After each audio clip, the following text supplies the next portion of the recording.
Who is it that needs soap? I think we all do. So I should probably make some. Coconut oil and lard. Olive oil. Today, you want to talk about food? Here's our lye water. I was wondering what your favorite food is that is not originally from your country. I've got two that are my favorites, but my most favorite is Indian food. Love it. Can't get enough of it. And then I also really enjoy sushi. I can't say I've really had any other variety of Japanese food, but I've had sushi, and I love sushi. Let's mix this real quick, shall we? I have, of course, had Mexican food. It's easy to find that here. And I've had Ethiopian food because if you ask my husband, that is his favorite ethnic food. So if he showed up and I was like, what's your favorite ethnic food, Aaron? He would say Ethiopian food.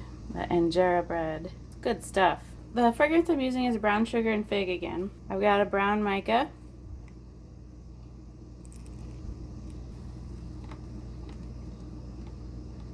And then I have what looked like a brown mica in the bag, but it's got like a green shimmer to it. I don't know what this is going to look like, but we're going to use it anyway. See, it is brown, but you see the green. It's very unique.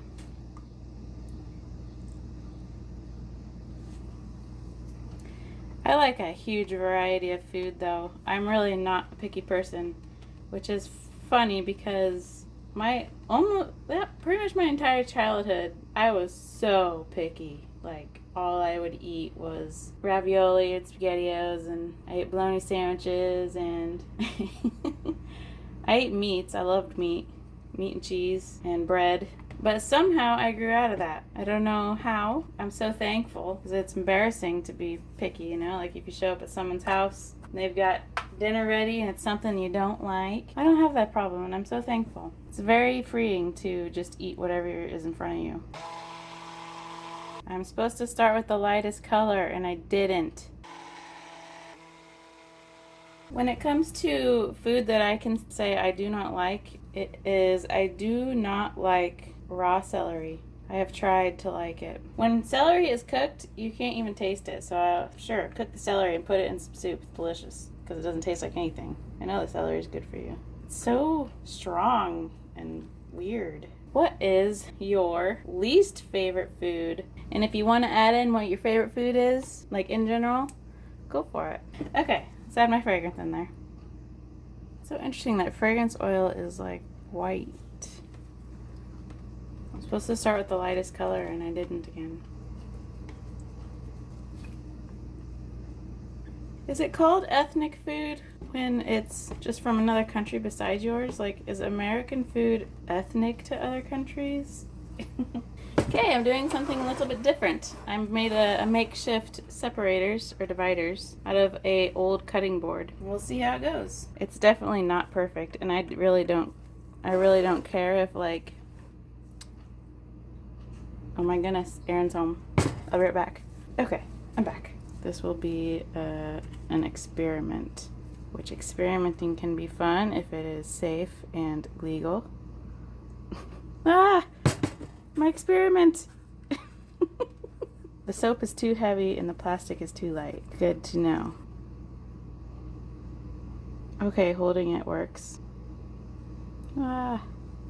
This is difficult. And my hand is in the way. It's not a very good video. Let's try to get my hand out of the way.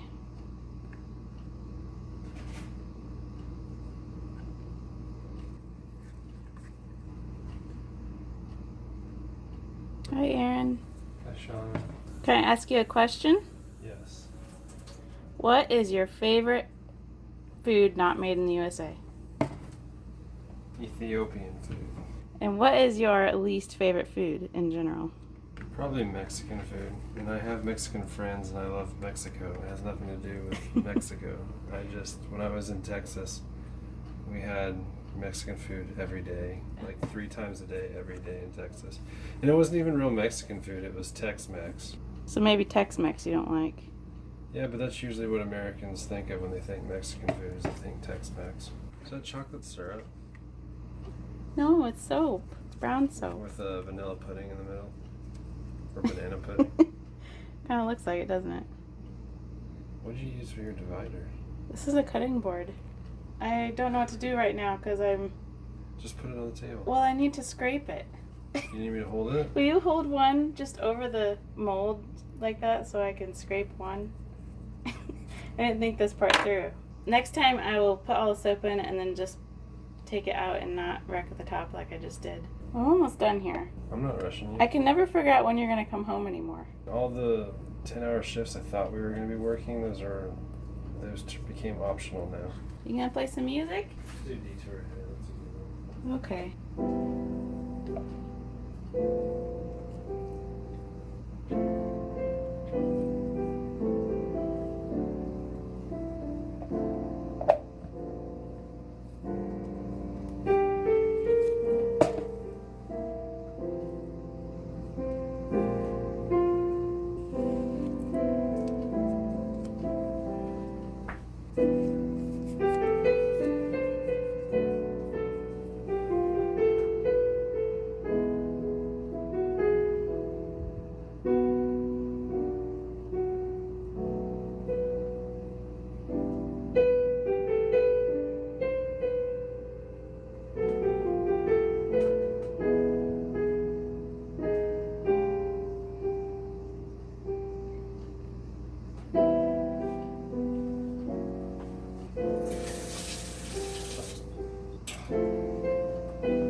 Today is Friday, September 6th.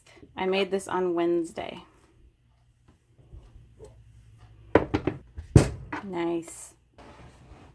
I just got home from mowing my mother's yard. She's currently in El Paso, Texas, visiting her sister. She goes there a couple times a year and spends time with my Aunt Marlis. You know, I should have this a little bit closer to you. Let's change the angle a little bit so that you can see the soap better.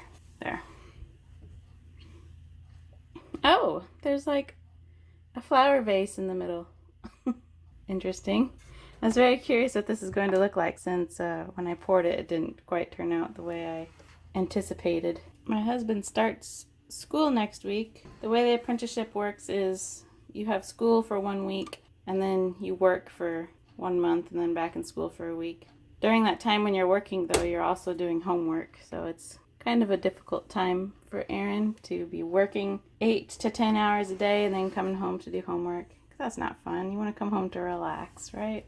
But next week is school for him, so wish him luck that everything he learns, he'll retain it so he can have good test scores and succeed at his apprenticeship. This fragrance is a lot lighter than other ones. You can't really smell it unless you put your nose up to it. So for those who don't want a strong fragrance, this is probably good. After this video, I'm going to start remembering to include the notes that they give about the fragrances so you have an idea of what the fragrance actually smells like without smelling it. Those are actually really helpful. I just don't have the information on me for this video. This is brown sugar and fig, if you have forgotten. I'm not sure I've ever even had a fig before. I've had fig Newtons in the past, but I've never had a fig. Of course I've had brown sugar. I'll show first and last bar. This was the first bar and the last bar. It's very modern art looking. You can hang this in the museum and then slap a price tag on it for $4,000. And the reason why you can do that is because you have to have a story. So let's make up a story so this bar of soap can be worth $4,000. The brown represents the death, decaying of the world. The red represents the blood shed for freedom, and the white represents the purity of forgiveness. There. And I'm gonna call it Dissipation of Darkness. There. Now it's worth $4,000. Easy. I truly enjoyed watching everyone's fall collaboration videos. And I watched everybody's. Subscribed to like 50 new people, because I already was subscribed to some of them. I'm really excited because Renee invited me to participate in the next one. I think it's amazing, Renee, that you organize these collaborations. It helps so many people, and you're a very helpful soul. So, as always, thank you so much for taking the time out of your day to watch one of my videos when you could be watching somebody else's. I appreciate every single moment you spend watching something that I make. Thank you for your time, your kindness, and your encouragement that you give me. Have a wonderful weekend, and give yourself some time to do something you enjoy. See you later.